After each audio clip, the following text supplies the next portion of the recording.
Katetlari A va B bo'lgan to'g'riburchakli uchburchakka bu uchburchak bilan umumiy to'g'riburchakka ega bo'lgan kvadrat ichki chizilgan kvadratning perimetrini toping. Hop, kvadratimiz tomonini x bilan belgilaydigan bo'lsak, hamma tomon teng bo'lgani uchun x dan bo'ladi. Jami AC katetimiz A ga teng bo'lsa, kvadratning tomoni x ga teng bo'lsa, demak bu masofamiz A minus x ga teng.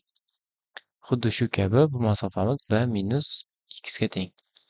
Kvadratning qarama-qarshi tomonlari parallel bo'lgani uchun bu burchagimiz alfa deydigan bo'lsak, bunisi ham alfaga teng bo'ladi.